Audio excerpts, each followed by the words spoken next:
So we're joined by one of my favorite people of all time, Terry Martin, right here in Jackson, Mississippi. Former Jim Hill Tiger, former Forest Hill Patriot, Army veteran, flatbed trucker, barber, just general all-around hustler. We thank you so much for joining us today. I've got a room full here with me at Velma Jackson High School. We're recording this for all of our friends at Madison Central, Rosa Scott, Ridgeland High School, Germantown High School, and our YouTube channel. So thank you for joining us today because you have such a cool path that you have taken. Oh yeah, I appreciate it. Thank you for having me.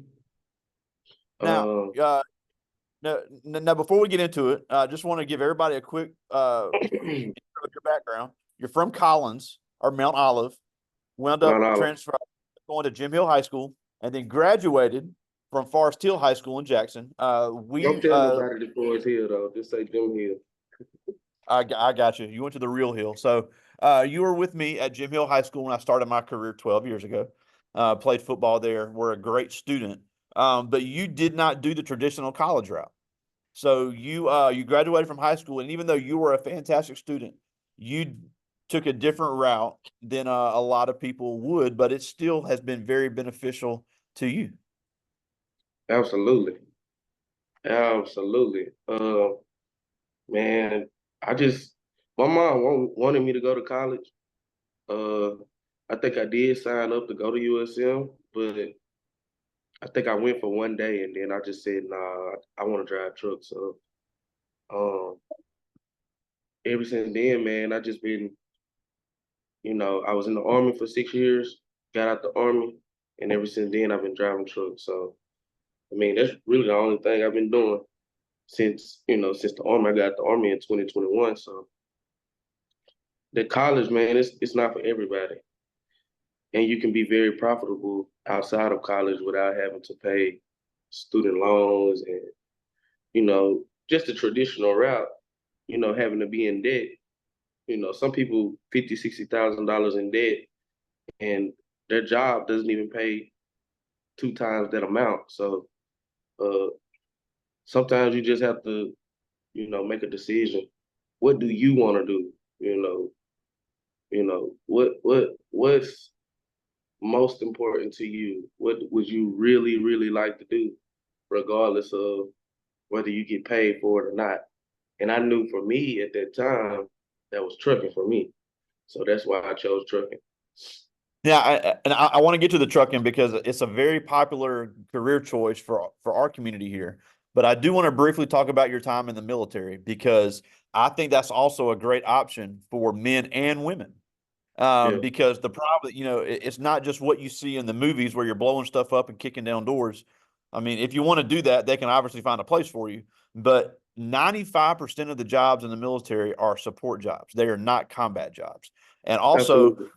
military benefits and the pay are very good. And then you got to go to Afghanistan and were That's, deployed where you get paid even more. So talk yeah. briefly about your time in the military and why that could be a good choice for anybody. Um, so I joined the military at 17 while I was still in school with the guard. So I was an 11th grader getting $400 a month going to drill every month.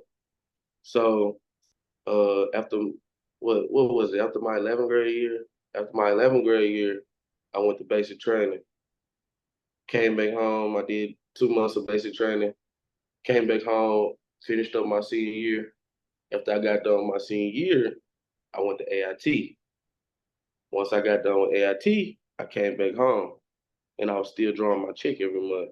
And once I was on, anytime I went on active duty pay, active duty time, I got active duty pay. So like when I went to basic training, I got active duty pay. So when I came back home from uh, basic training, I had $2,000 or $3,000 at that time. That was a lot of money. So uh, when I had when I came back home, I had $2,000 or $3,000. So man, I kind of like enjoyed that money. So uh, then on top of that, after school was over, we started training, getting ready for deployment. I went to we went to California. We went to Fort Bliss, Texas. So we were doing a lot of training, getting ready to go overseas. And once we went overseas, man, it was just chill. We rarely even did anything. So I mean, it's just up to it's a lot of options in the military. I'm not gonna lie. My job was human resources in the Army. But if I could go back today, I'd probably go infantry if I could do it all over again. Cause that, not saying that my job was boring. It kind of was, but they did a lot of fun stuff like blowing stuff up and what I'm saying, knocking things over, stuff like that. But regardless, man, it's a lot of jobs in support. You got fuelers, you got human resource specialists, you have um, uh, tankers, Medical. but it's so many jobs, man. It's firefighters. You got so much stuff that to the point where even truck drivers, like because I had learned how to drive trucks, I had already went to trucking school. So in the Army, I was learning how to drive their trucks. Like that wouldn't be my job. So my commander signed off on me, signed paperwork for me to get my CDL. So when I got home from my deployment, I had paperwork. I didn't even have to go back to school because I didn't finish. Wow. You know what I'm saying? Because I was getting ready for deployment. So he signed off on the paperwork. I went straight to the DMV, got my license, and then I've been trucking ever since. Wow. Now I want to talk about trucking, and we're gonna have another trucker join us later in the semester. But I hear all the time, and I just cringe when I hear a kid say, "Well, I'm just gonna drive trucks like it's easy." And even though it is a very important job, and as of now is really not going anywhere, it is not something to take lightly, and it is not something that you can just say, "Hey, this is just I'm just gonna wake up and get behind the wheel." So even though it can be very lucrative, it does require a lot of work and a lot of training. Yeah, it is, man. Trust me, this literally. I'm on vacation right now. This is my first vacation since 2021. So with trucking, man, it's up them steps, down those steps, up them steps, down those steps. It's that driver's seat 24/7. A lot of times, man, you running from Sunday to Sunday.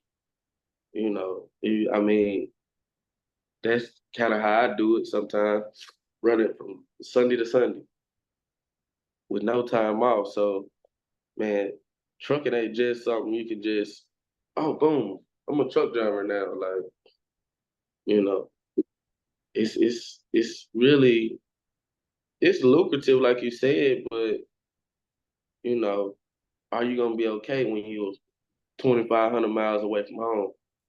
When you got to go up to uh, Maine somewhere or Portland, Oregon somewhere, are you gonna be okay then? If you can be okay and away from home like that, it might be for you. What industry you want to go in. Everybody can't do the flatbed thing. Then you got your tanker, you got your driver and your reefer. There's so many routes you could go in trucking. I mean, if I can start over, I go tanker because they making the Yeah. money. They making the money. A lot of it is hazardous material.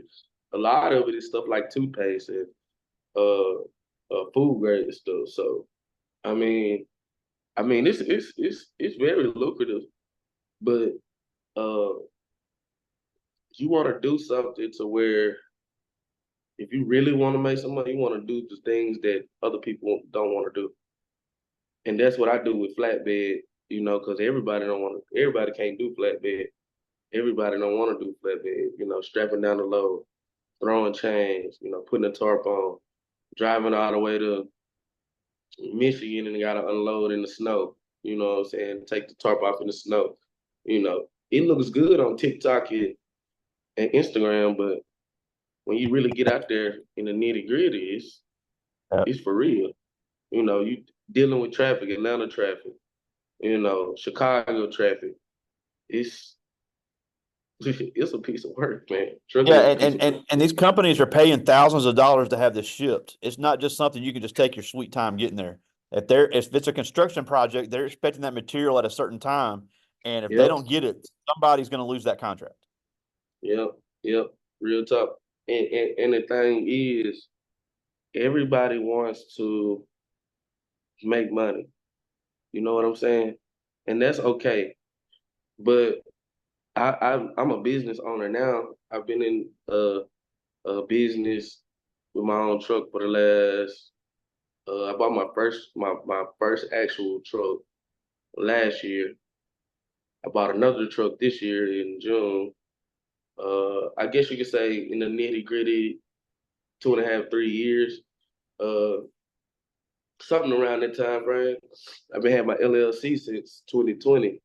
So what I'm getting at is the biggest thing with the whole trucking thing is you don't go out or whatever. You don't go out doing things just for money. That's not what you do. What you do is you go in there with the heart that I'm going to serve these customers. That's where the money comes in serving. Not, oh, I want to make money. I want to make money. I want to make money. You won't make no money like that. You got to go in with the heart that, okay, well, I'm going to serve these customers regardless of if I get paid or not. That's the mindset that you should have in everything. I want to serve. It's not about the money. The money comes after you serve. So I always keep that in mind too. So, a lot of people don't talk about that when it comes to, TikTok and Facebook and Instagram and stuff like that. They don't talk about that, but that's Yeah, and that's then that's and another thing, and you mentioned about you have your LLC Tunnel Vision Trucking. I have kids tell me a lot. Well, I'm just going to buy my own truck, and we support entrepreneurship, and I think that's a great idea. But I think something that young people seem to miss when it comes to trucking is that it is probably the most drug tested job on the planet.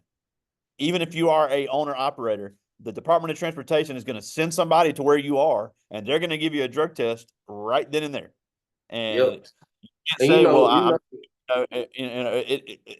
it's a fact. It's going to happen." So I think that is something that needs to be understood when it comes to trucking. I think that happened to me in my younger days. When I first started driving trucks, uh, I couldn't put the weed down, so uh, I thought I'd never get caught, and I continued to smoke, continue to smoke, continue to smoke, and one day, man, I was driving a truck for this company, actually trying to lease it from them and buy it from them, and the truck went down for about 2 months. They couldn't give me no replacement truck, so I was just at home. And what do you do when you at home? You relax. You don't do nothing. You sit on the couch. So I was sitting on the couch just smoking my life away, And um, when that happened, uh, I ended up putting in for another job. So when I went in for another job, I failed a drug test. See that drug test didn't go in the clearinghouse. So you got this clearinghouse, this big drug consortium that everybody has to get in. So if you fail a drug test at this job, everybody's gonna know about it, and it's gonna be hard for you to get a job. But let me finish. So I failed the drug test. Luckily, that job didn't go into they didn't deal with the drug consortium because it was a local job. So I'm like, okay, gotta do it again. Went and I failed another drug test. Went back, failed another drug test to the point where I ended up getting a job, but they hadn't caught the drug test yet. So I'm at home on a Friday. It was like a day like today. Um, I was at home on a Friday, getting ready to go to work that night because I was local then. I probably hadn't worked at that job for at least I wasn't even there for 2 weeks. But they called me.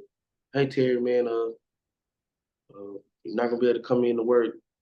Uh, you have to get your drug test right, and such and such and such and such.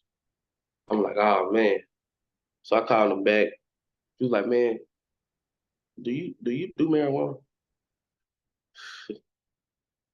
I lied to him and told him no. You know what I'm saying? So I ended up losing my job, and after I lost my job, I lost my car. After I lost my car, you know what I'm saying, I lost the apartment I was staying in. You know what I'm saying? So I literally went from making 100K, 150, 200K a year. I had to go back and work at Walmart.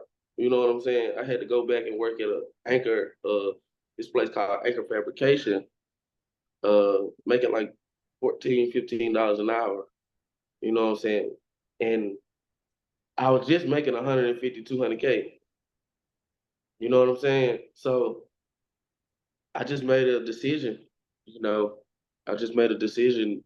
It was coming up on people do the first of the year, uh, what you call it, New Year's resolutions and stuff like that. I just told myself I wasn't gonna smoke marijuana no more. And ever since then, I have not touched no drugs. So um, what I did do was I kept calling jobs when nobody want to hire me. So I told myself, the people that hire me, I'm gonna work my tail off until I'm able to buy my own truck. And man, I worked and worked and worked, and I called, man, I probably called like 50 jobs, man. I said, hey, do you guys take SAP drivers? SAP is it's like a program, like substance abuse program for drivers who has failed a drug test. So you have to take a return to duty test, and then you have to take a drug test every month for a year. So I was in that program, and nobody wanted to hire me. It's hard. It's like literally hard. So when I got a job at MK Trucking, and man, I was going everywhere from Connecticut to Colorado, Colorado down to Texas, and New Mexico to Georgia. Like I was running everywhere. But I just told myself, man, I'm gonna save my money and I'm gonna buy my own truck. And ever since then, man, it took me probably about 4 or 5 months, 6 months, and I bought my own truck and ended up getting out of the SAP program. Uh, I want to say it was this year in January. I got out of the SAP program, but man, I don't deal with marijuana at all, man. I don't deal with it No. at all. I don't even hang around people that smoke marijuana, because now I'm just at a point. I don't do the things that I used to do. You know what I'm saying? And for one, marijuana isn't more important than the job that I'm doing. Somebody need their stuff delivered. Somebody need their stuff. Uh, they need their stuff when they order it. So I want to be there at all times to be able to do that for them. So that's the biggest thing, man. And yeah, I don't deal with marijuana. I don't hang with people that smoke it. This is literally, you know. So Yeah. you get in It trucking, can just literally cost you a career in trucking.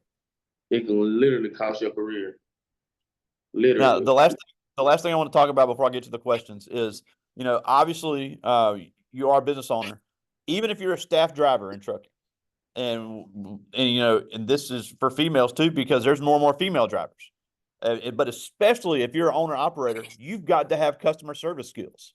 You do. When you take a load somewhere, you're the face of the company. You have to know what you're loading. And if you are an owner operator, you've got to be able to sell the fact that you can do it better than somebody else. So it's not just, I'm going to open a business and start making money. These kids, no matter what business they want to get into, have got to start learning communication and customer service skills in all aspects in order to be successful in business. See, number one, you got to be likable. You have to be likable if you ain't nothing else. Then for two, you don't say nothing about no dollars. I just want to make the money. I just want to make the money. that's not gonna get you no. Because I'm at the point now where I've been working for uh partner with Stock Steel Trucking, and a lot of the people that I hire for them on my own. Like they call me, hey Terry, man, I got this load that needs to go to uh, Connecticut. Are you willing to do it? Such and such and such and such. And pay this, blase, blase. I might can throw you another $100 to do it. Yay or nay? And I can tell them yay or nay. You know what I'm saying? So it took time to get there though. That didn't just happen 5, 6 years ago. That took time. Like I used to dream about, that type of stuff happening, but now it's here. Well, So I can't believe how good these questions are. So I'm gonna try to get to as many of them as I can. I am so glad they're thinking about this stuff. So I'm gonna try to get to as many as I can.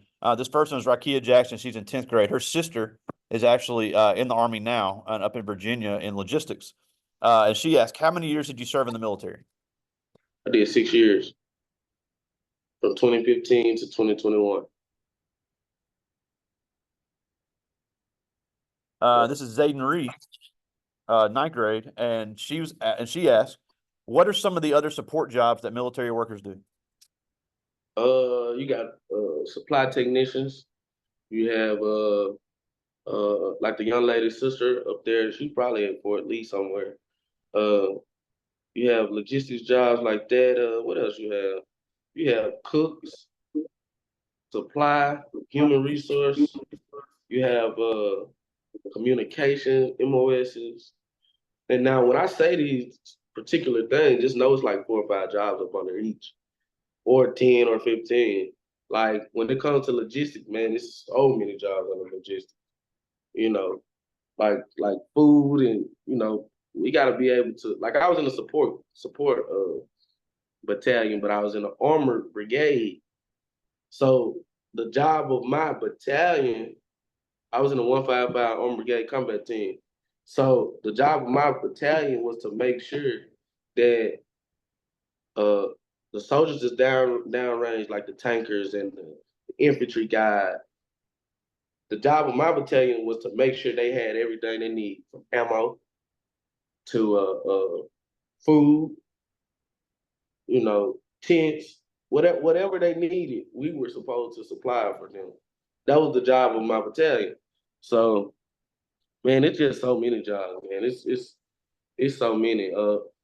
Today when you let her know, today when she, you know, maybe like I guess after class or whatever, just look up Army Support MOS.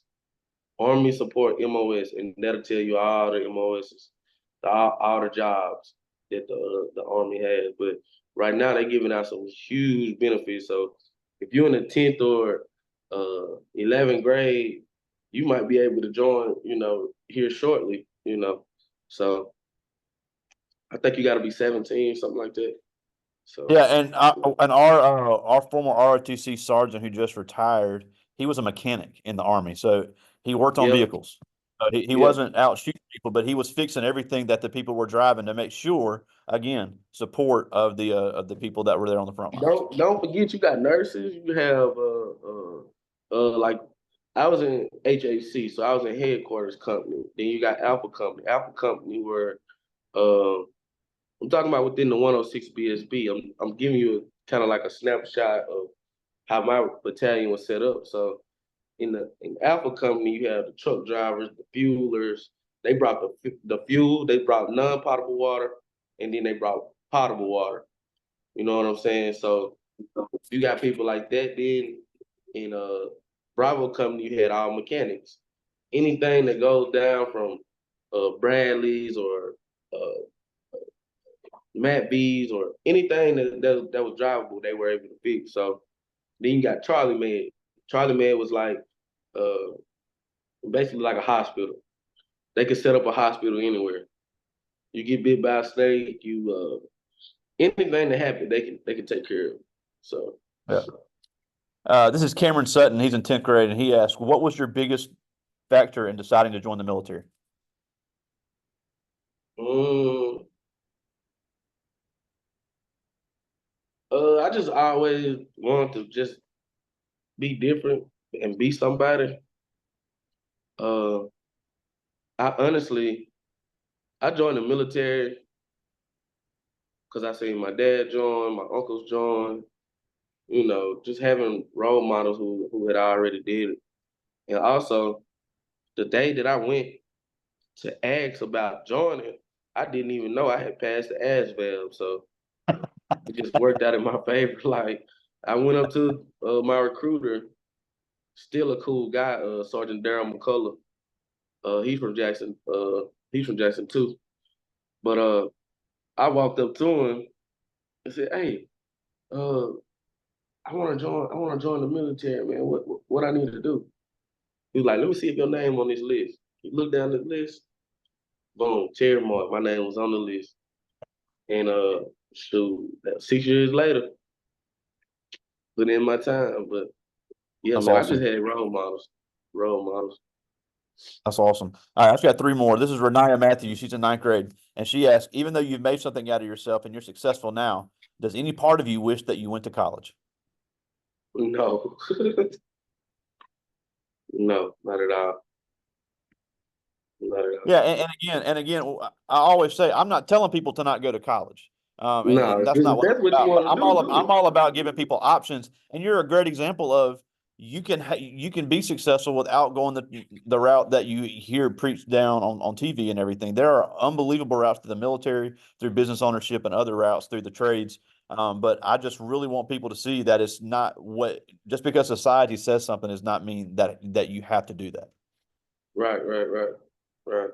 Correct. All right, I've got two more. This is Chloe Luckett. She's one of our cheerleaders here, in ninth grade, and she asked, "What was the biggest influence for you to choose to become a truck driver?" My dad and my granddad. So uh, I'm a third generation trucker. My dad drove trucks.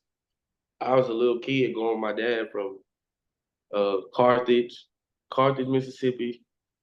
We used to pull out Carthage, Forest, Morton, Collin.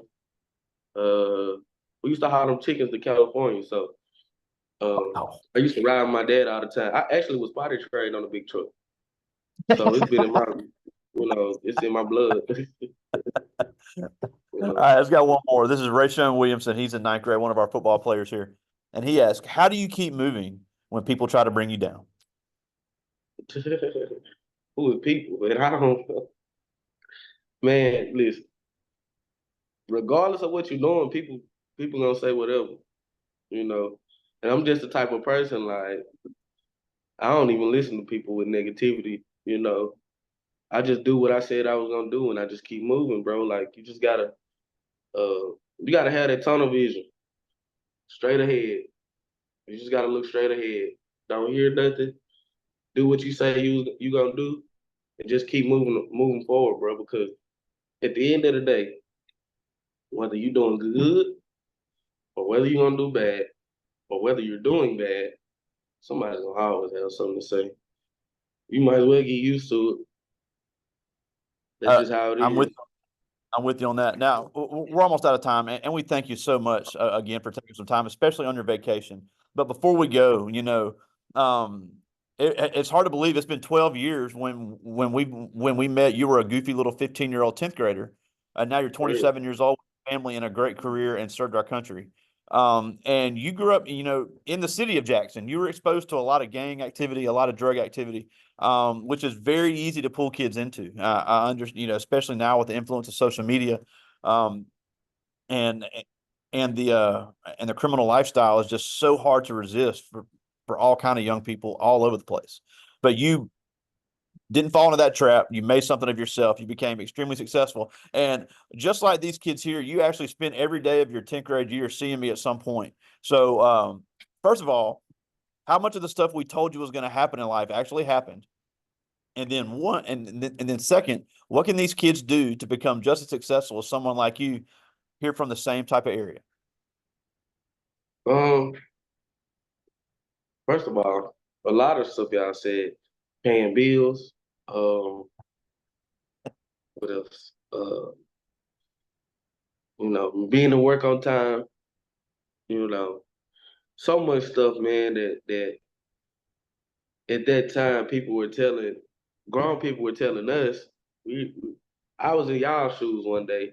So when I was in y'all shoes, they was telling me, hey, you're gonna have bills one day, you're gonna have kids, you're gonna have to do this, you're gonna have to do that, blase blase. So, man, it's so much, man. So much. What was your second question? What can they do to become just as successful as someone like you? And they're here they're the same age you were. They're sitting in front of the same teacher you had, and they came from a similar type area. Uh, Number one, uh, you can be way better than me, honestly. Uh, because I made a lot of mistakes on the road to where I'm at now. So just always know you can be way better than me. But the biggest thing is you have to stay away from people who aren't headed in the direction of where you headed to. So if they're always in mess and fighting and stuff like that, like I never did none of that type of stuff. Like, you know, I never ran toward fights and trying to see, ooh, what's going on. I didn't do that, man. Like my head was like,